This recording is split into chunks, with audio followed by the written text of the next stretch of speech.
ভারত এবং বিশ্ব সাহিত্যের অজ্ঞাততার কালো অন্ধকারে থাকা কিছু অতি প্রাকৃত অপশক্তি রহস্যের ভাণ্ডার নিয়েই গল্পকার চ্যানেলটি।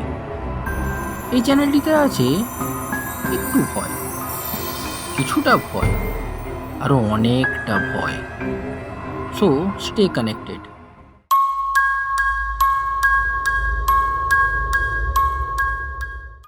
ম্যালেরিয়ার মতো ছ্যাঁচড়া অসুখ পৃথিবীতে আর কিছু আছে কি? এই দেখো না, শখ করে সেদিন ঢাকুরিয়ার লেক দেখতে গিয়েছিলাম সন্ধ্যার একটু আগে। হঠাৎ কাঁপুনি দিয়ে আমার জ্বর এলো। সে কি জেসে জ্বর, জেসে কাঁপুনি? না পারি দাঁড়াতে, না পারি বসতে, একেবারে ঘাসের ওপর শুয়ে পড়ল। কি শীত রে বাবা! পা থেকে মাথা পর্যন্ত চাদর মুড়ি দিয়ে কাঁপতে কাঁপতে কেমন যেন আচ্ছন্নের মতো হয়ে রইলুম। সেইভাবে কতক্ষণ ছিলুম ভগবানই জানে। তবে একবার চাদরের ভেতর থেকে জুলু জুলু করে চোখ মেলে উঁকি মেরে দেখলাম চারিদিকে গাঢ় অন্ধকারের মেলা। কোথাও জনমানবের সাড়া নেই। বুকটা ছ্যাঁত করে উঠল। কোথায় বাগবাজারে আমার বাড়ি, আর কোথায় পড়ে আছি আমি একলা। গুন্ডারা গলায় ছুরি বসাতে পারে, সাপে কামড়াতে পারে, বিনা চিকিৎসায় প্রাণ পাখি ফুরুত করে পালিয়ে যেতে পারে। বাড়ির লোক এতক্ষণে হয়তো ভেবেই সারা হচ্ছে, না আর তো এখানে থাকা চলে না, যেমন করি হোক আমাকে আজ বাড়ি যেতেই হবে। অনেক কষ্টে উঠে দাঁড়ালাম। গায়ের ভেতর দিয়ে তখনও যেন আগুনের ঝলক ছুটছে।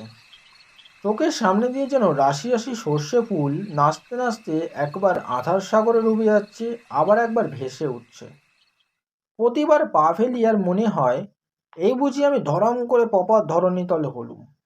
তবু থামলুম না, টলতে টলতে এগিয়েই চলেছি মাতালের মতো। রাত ঝাঁঝা করছে।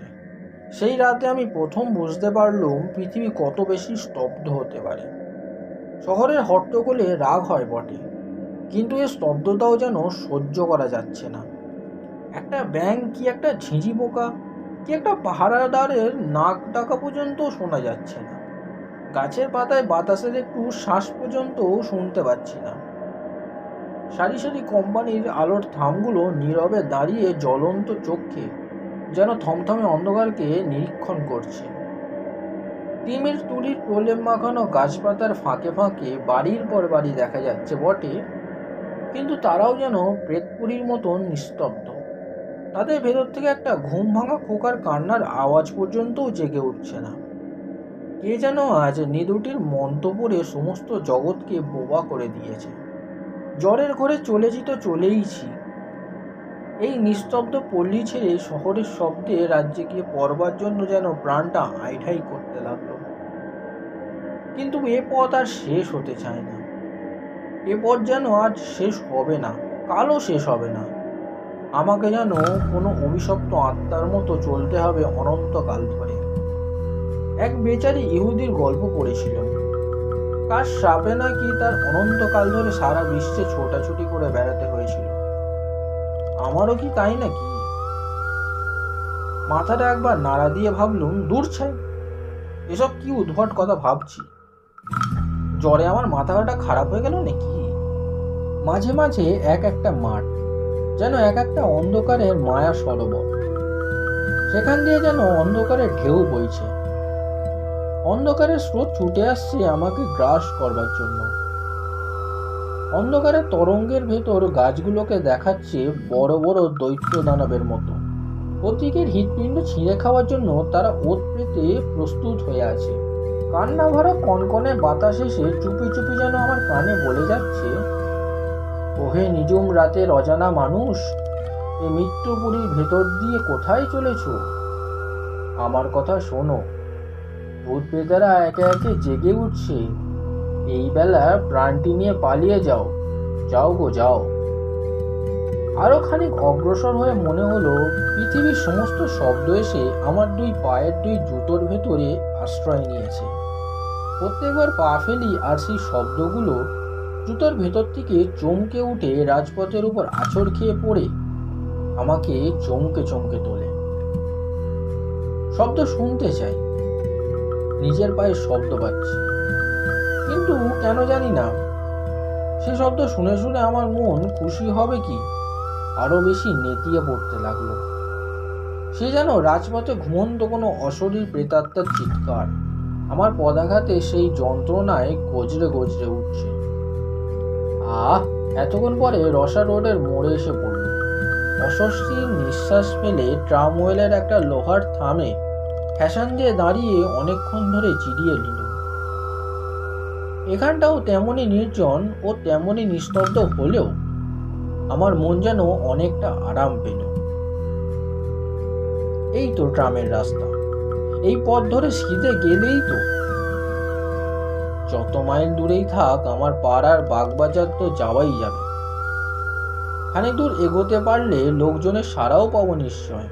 আর ট্রাম ও বাস বন্ধ হলেও ট্যাক্সি মেলা তো অসম্ভব কিছু নয়। তখন জ্বরে আমার চোখ ছলছল করছে, কান করছে ভোঁ ভোঁ, আর মাথা ঘুরছে বোবো করে। বারবার ইচ্ছে হতে লাগলো পথের ওপরেই লম্বা হয়ে শুয়ে পড়বার জন্য। কেবল বাপ মায়ের বিষণ্ণ মুখের কথা ভেবেই মনের সেই ইচ্ছা দমন করলুম অনেক কষ্টে। নিজে নিজেই বললুম, মন তুমি শান্ত হও। এই পথের শেষেই আছে তোমার বাড়ি, তোমার আত্মীয় স্বজন, তোমার নরম তুলতুলে বিছানা। কোনো রকমে চক্ষু মুদে এই পথটুকু পার হতে পারলেই ব্যাস, সকল কষ্ট সকল ভাবনার অবসান। হঠাৎ দূর থেকে একটা শব্দ জেগে উঠে চারিদিকে নিস্তব্ধতার মুখে যেন ভাষ্য দিল। ঘর ঘর করে একটা বাস ডাকার মতো শব্দ আমার দিকে এগিয়ে আসছে। তারপরে শুনলুম ভেঁপুর আওয়াজ। ট্যাক্সি না বাস? আহ্লাদে চাঙ্গা সোজা হয়ে দাঁড়িয়ে পথের দিকে তাকিয়ে রইল। তারপরেই দেখা গেল নিচে দুটো আর উপরে একটা আলো। তিনটে আলো দেখেই বুঝলাম ট্যাক্সি নয়, বাস আসছে। তাহলে জ্বরের ধমকে আমি ভুল বুঝেছিলাম। বাস যখন চলছে তখন রাত খুব বেশি হয়নি, কিন্তু আশ্চর্য, এর মধ্যে এই অঞ্চলটা এমন ভয়ানক নিস্তব্ধ হয়ে পড়ে। বাবা, আমার কলকাতার গোলমাল বেঁচে থাক, এই অঞ্চল আবার ভদ্রলোকে বাস করে নাকি? কিন্তু বাসের আলো অত বেশি জ্বলছে কেন? সামনে সারা পথে সে যেন আগুনের ঢেউ বইয়ে ছুটে আসছে। আর এই নিরালা পথে অত জোরে ভেবু বাজাবারই দরকার কি? এই অঞ্চলের সন্ধ্যের পরেই ঘুমকাতুরের লোকগুলোর কানে তালা পড়ে যাবে। ঊর্ধ্বশ্বাসে ছুটতে ছুটতে ধুলোয় ধুলোয় পথ অন্ধকার করে একখানা রাঙা টকটকে মস্ত বড় বাস আমার কাছে এসে হঠাৎ দাঁড়িয়ে পড়ল, এবং সঙ্গে সঙ্গে একজন লোক তীব্র তীক্ষ্ণ কণ্ঠে চেঁচিয়ে উঠল, এই ধর্মতলা ওয়েলিংটন, শ্যামবাজার ওয়েলিংটন। আমি তাড়াতাড়ি বাসে উঠে একখানা গদিমরা আসনের ওপর হপ করে বসে পড়লাম। হোক না শ্যামবাজারের বাস, এই স্তব্ধ মরার মুল্লুক থেকে তো এখন সরে পড়ি। শ্যামবাজার থেকে বাগবাজার হেঁটে যেতে এমন কোনো বিশেষ দেরি লাগবে না। কিন্তু কেন জানি না বাসের ভেতরে ঢুকেই আমার বোধ হলো আমি যেন এক জগৎ ছেড়ে আর এক অজানা জগতের ভেতর প্রবেশ করব। বাস ছুটছে আর ভেবু বাজছে। এত বেগে বাস ছুটছে, তার জানালাগুলো সব খোলা রয়েছে, অথচ বাইরের থেকে বাতাসে এতটুকু ঝলক পর্যন্ত আমার গায়ে লাগছে না। ভারী অবাক হয়ে গেল। আমার জ্বর কি এতটাই বেশি হয়েছে যে দেহের অনুভব করার ক্ষমতাটুকু আর নেই? এই পথ যেমন নির্জন তেমনি নিঃশ্বাস, কিন্তু বাতাসও কি আজ ঘুমিয়ে পড়েছে? আমার মনে হতে লাগলো দম বন্ধ হয়ে সারা পৃথিবী আজ মারা পড়েছে। তার কোথাও কোনো জীবনের লক্ষ্য নেই। বেঁচে আছে খালি আমি আর এই বাসের ড্রাইভার আর কন্ডাক্টর। আমরা তিনজন ছাড়া বাসের ভেতরেও আর কোনো আরোহী ছিল না। থাকবেই বা কেন? এত রাতে কার ঘাড়ে ভূত চাপবে যে এই বাসে চড়ে বেড়াবে? বাসে ভেবু বাজাচ্ছে তো বাজিয়েই চলেছে, কান যেন ঝালাপালা হয়ে গেল। কন্ডাক্টরের দিকে ফিরে বিরক্ত স্বরে বললুম, ড্রাইভারটাকে বারণ করে দাও না, পথে লোক নেই, গাড়ি নেই, তবু এত হর্ন বাজাচ্ছে কেন? লোকটা শীত, মস্ত বড় লম্বা দেহ, মস্ত বড় দাড়ি, কালা আর বোবার মতো আমার পানে আড়ষ্টভাবে তাকিয়ে রইল। আমি বললুম, শুনছো, হর্ন দিতে বারণ করো। তবুও সে জবাব দিল না। ড্রাইভারকে হর্ন থামাতেও বললে না। লোকটা সত্যি সত্যি কালা বোবা নাকি? তাই বা হবে কি করে? এই তো খানিক আগে সে ধর্মতা ওয়েলিংটন শ্যামবাজার বলে চেঁচিয়ে পাড়া মাত করছে। সে বোধহয় আমার কথা জবাব দিতে চায় না। এরা কি ভেবেছে যে এদের ভেপুর আওয়াজে সারা শহরের ঘুম ভেঙে যাবে? আর তাহলে কি সবাই বিছানা ছেড়ে লাফিয়ে এসে পড়বে এই বাসের প্যাসেঞ্জার হতে? কিন্তু সহজ জাগার লক্ষণ প্রকাশ করল না। পথের আশেপাশে নেড়ি কুকুরগুলো আরাম করে কুণ্ডুলি পাকিয়ে শুয়ে শুয়ে ঘুমাচ্ছিল। কিন্তু এই বাসের সাড়া পেয়ে তারা তাড়াতাড়ি উঠে লেজ পেটের তলায় ঢুকিয়ে ছুটে পালাতে লাগলো। আজকে বাইরের জীবের সাড়া পাওয়া যাচ্ছে কেবল ওই কুকুরগুলোর কাছ থেকে, কিন্তু তারাও দেখা দিয়েই অদৃশ্য হচ্ছে। কুকুরগুলো কেন আমাদের বাস থেকে পালাচ্ছে? মনের ভেতর কেবল এই প্রশ্ন জাগতে লাগলো। কন্ডাক্টর কেন আমার কথা জবাব দিচ্ছে না? ড্রাইভার কেন ক্রমাগত ভেবু বাজাচ্ছে? কন্ডাক্টরের দিকে ফিরে বললুম, তোমার ভাড়ার পয়সা নাও। সে মস্ত একখানা কালো হাত বাড়ালে। ভাড়া দিয়ে টিকিট নেওয়ার সময় আমার হাতে তার হাতের ছোঁয়া লাগলো। উফ, অমনি মনে হলো কে যেন একখানা তীক্ষ্ণ বরফের ছুরি দিয়ে আমার হাতে ঘ্যাঁচ করে খোঁচা মারল। জ্যান্ত মানুষের হাত এমন ঠান্ডা কনকনে হয়? আশ্চর্য হয়ে তার মুখের পানে তাকাল।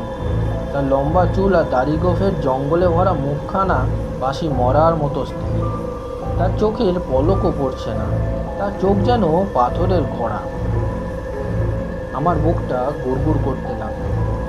আজকে শহরের এই নির্জনতা, পৃথিবীর এই নিস্তব্ধতা, বাতাসের এই অভাব, ভাড়াটে বাসের এই ভেপু বাজানোর আওয়াজ, কন্ডাক্টরের ওই উদাসীন মূর্তি, সমস্ত যেন রহস্যময়, সমস্তই যেন অস্বাভাবিক। কি কুক্ষণেই আজকে বাড়ি থেকে বাইরে পা দিয়েছিলাম। যতবার ফিরে তাকাই ততবারই কন্ডাক্টর সেই মরার মতো স্থির মুখ নিয়ে আর পলকহারা পাথরের দৃষ্টি চোখে পড়ে। এমন একটা অমানসিকভাবে আমার মনটা ছেড়ে গেল।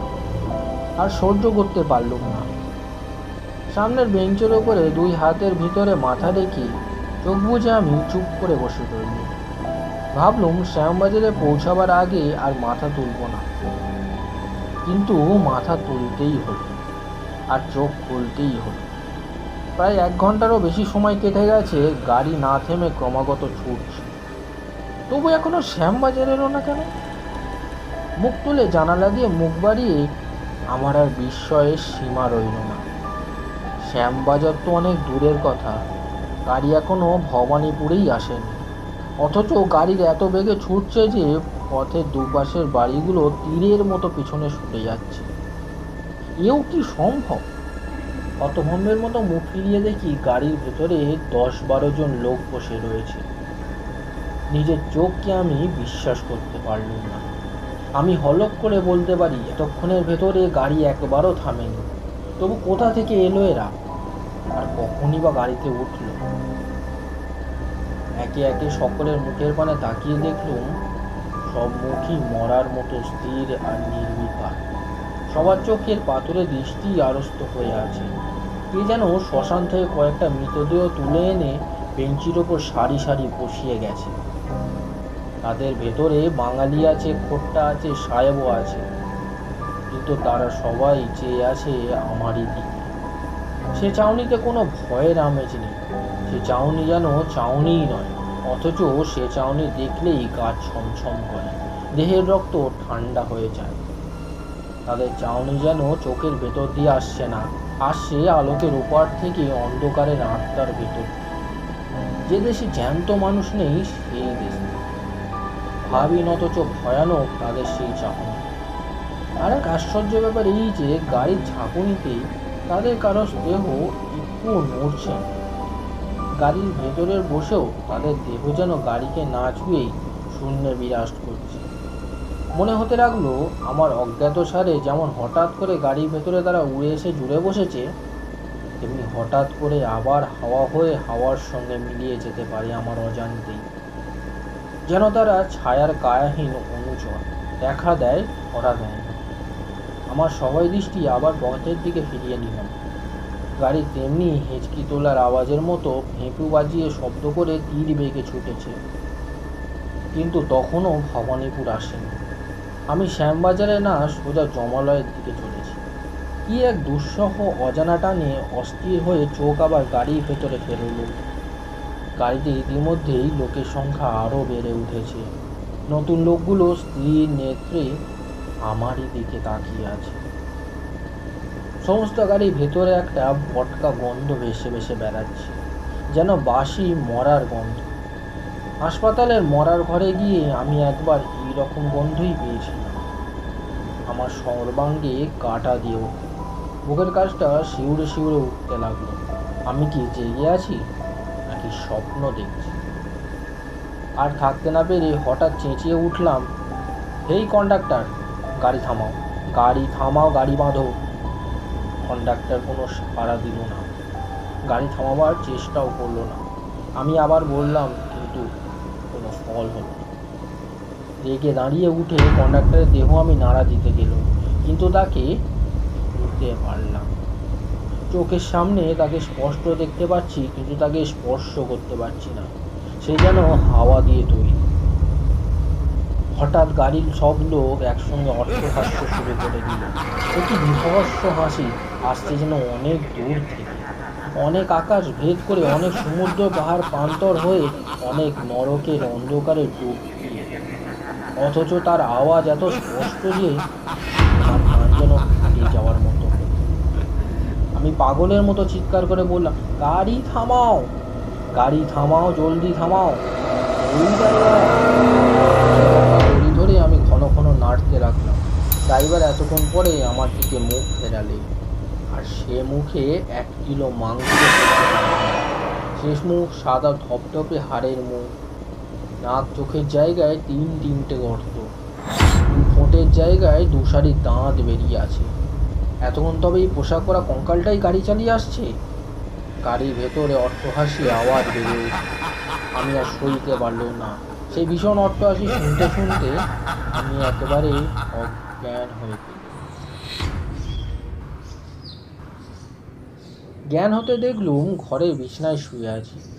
আমার চারপাশে বসে মা, বাবা, ভাই আর বোনেরা। শুনলুম আমি নাকি রসা রোডের ফুটপাতের ওপর জ্বরের ঘোরে বেহুঁশ হয়ে শুয়েছিলাম। কালকের রাতে বিভীষিকার কথা সকলকেই বলতে বাবা বললেন, ওসব বাজে কথা। জ্বরের ঝোঁকে লেকের ধার থেকে রসা রোড পর্যন্ত এসে আমি নাকি বেহুঁশ হয়ে পড়েছিলাম, তারপরেই ওসব খেয়াল রেখেছি। কিন্তু আমার মন বলতে লাগলো, না, আমি যা দেখেছি তা খেয়াল নয়।